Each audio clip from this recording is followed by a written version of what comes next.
রং ধরা চাবি। তার শরীর ছিল ক্লান্ত, কিন্তু তার চোখে ছিল এক অদম্য ঈমানী শক্তি। তাকে টেনে হিঁচড়ে দরবারে আমে আনা হলো, যেখানে তখতে বসেছিলেন সুলতান জালালউদ্দিন।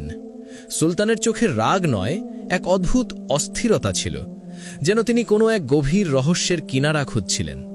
তিনি কাসিমের দিকে তাকিয়ে বললেন, এই সেই ছেলে যার কাছে চাবি পাওয়া গেছে?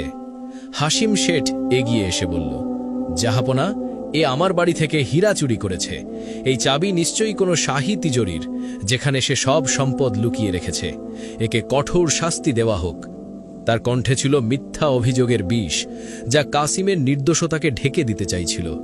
কাসিম মাথা তুলে সাহসের সাথে বলল, বাদশাহ সালামত, আমি কখনো কারো এক পয়সাও চুরি করিনি। আমি এক এতিম হতে পারি, কিন্তু আমি চোর নই।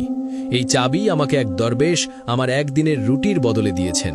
আমি এটিকে বিক্রি না করে ক্ষুধা সহ্য করেছি, কারণ এটি আমার কাছে এক আমানত ছিল। আমি আমানতের খেয়ানতকারী নই।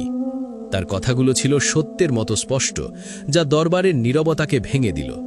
সুলতান ইশারা করলেন, চাবিটি এনে তার সামনে রাখা হলো। তিনি নিজের গলায় থাকা সোনার লকেট খুললেন, যাতে একটি প্রাচীন মানচিত্র আঁকা ছিল। মানচিত্রটি ছিল শত শত বছরের পুরনো, তাতে ছিল অসংখ্য রহস্যের ইঙ্গিত। যখন তিনি চাবিটি সেই মানচিত্রের ওপর রাখলেন, দরবারে উপস্থিত সবার নিঃশ্বাস যেন থেমে গেল। এক অলৌকিক দৃশ্য তৈরি হল, যেন মহাবিশ্বের সব শক্তি একত্রিত হয়ে সত্যকে প্রকাশ করতে চাইছে। চাবির নকশা মানচিত্রের গোপন অংশের সাথে হুবহু মিলে গেল, যেন চাবিটি তার আসল ঠিকানা খুঁজে পেয়েছে। সুলতান গভীর শ্বাস নিয়ে বললেন, এটি সেই তিলিস্মি সিন্দুকের চাবি, যা শুধু সেই খুলতে পারে যার হৃদয় লোভমুক্ত এবং যার কাছে সবরের দৌলত আছে। আমাদের পূর্বপুরুষরা এই চাবিটি হারিয়ে ফেলেছিলেন, এবং আজ এটি এক এতিম বালকের হাতে ফিরে এসেছে। এটি আল্লাহরই ফয়সালা। হাসিম শেঠের মুখ ফ্যাকাশে হয়ে গেল, তার শরীর কাঁপতে লাগল। সে বুঝতে পারল সে এক বিশাল ভুল করেছে। তার মিথ্যার অহংকার আজ প্রকাশ হয়ে গেছে। সুলতান ঘোষণা করলেন, কাসিমকে ওয়াদি খামোশিতে পাঠানো হবে, যেখানে এক প্রাচীন ও ভয়ঙ্কর দুর্গে সেই তিলিস্মি সিন্দুক রাখা আছে। যদি সে সফল হয়, তবে সে হবে এই রাজ্যের সবচেয়ে সম্মানিত ব্যক্তি, আর যদি ব্যর্থ হয়, তবে তার পরিণতি হবে ভয়াবহ। এটি ছিল কাসিমের জন্য এক নতুন পরীক্ষা, এক নতুন চ্যালেঞ্জ, কিন্তু সে আল্লাহর ওপর ভরসা রেখে এই চ্যালেঞ্জ গ্রহণ করল। কাসিমকে ওয়াদি খামোশিতে পাঠানো হলো। এটি ছিল এক রহস্যময় উপত্যকা, যেখানে বাতাসের শব্দও যেন কথা বলে। চারদিকে শুধু ধু ধু মরুভূমি আর উঁচু পাহাড়। দিনের বেলায় সূর্যের প্রখর তাপ, আর রাতে হাড় কাঁপানো শীত। বলা হতো, যার হৃদয়ে সামান্য লোভও থাকবে, সে এখান থেকে জীবিত ফিরে আসবে না।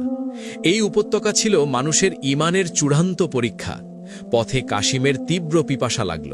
তার গলা শুকিয়ে কাঠ হয়ে গিয়েছিল। রোদের তাপে তার চামড়া পুড়ে যাচ্ছিল। তার শরীর দুর্বল হয়ে আসছিল, কিন্তু তার ঈমান ছিল অটল। হঠাৎ সে এক রূপার মতো ঝকঝকে কূপ দেখল।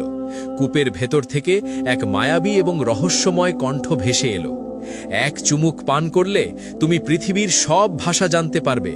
তুমি হবে সবচেয়ে জ্ঞানী, কিন্তু তার বদলে চাবিটি এখানে ফেলে দিতে হবে। এই কণ্ঠ ছিল শয়তানের প্রলোভন, যা মানুষকে তার পথ থেকে বিচ্যুত করতে চায়। পিপাসা ও লোভের মধ্যে এক বিশাল যুদ্ধ শুরু হলো। কাসিমের মনে হলো, এক চুমুক পানি না খেলে সে মারা যাবে। তার শরীর আর সায় দিচ্ছিল না। কিন্তু পরক্ষণেই তার মনে পড়ল দরবেশের কথা, আমানতের খেয়ানত করা যাবে না। সে দৃঢ়ভাবে বলল, যিনি আমাকে এখানে এনেছেন, তিনি আমার পিপাসা নিবারণ করবেন। আমি আমার ঈমান বিক্রি করব না। আমি আল্লাহর ওপর ভরসা রাখি।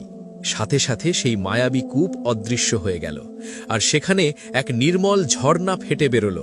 ঝর্ণার পানি ছিল বরফের মতো ঠান্ডা এবং মধুর মতো মিষ্টি। কাসিম পেট ভরে পানি পান করল এবং আল্লাহর শুকরিয়া আদায় করল।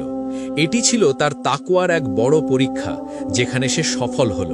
ঠিক যেমনটি রাসূলুল্লাহ সাল্লাল্লাহু আলাইহি ওয়াসাল্লাম বলেছিলেন, যে ব্যক্তি আল্লাহর জন্য কোনো কিছু ত্যাগ করে, আল্লাহ তাকে তার চেয়েও উত্তম কিছু দান করেন। তার এই অবিচল ঈমানই তাকে রক্ষা করল।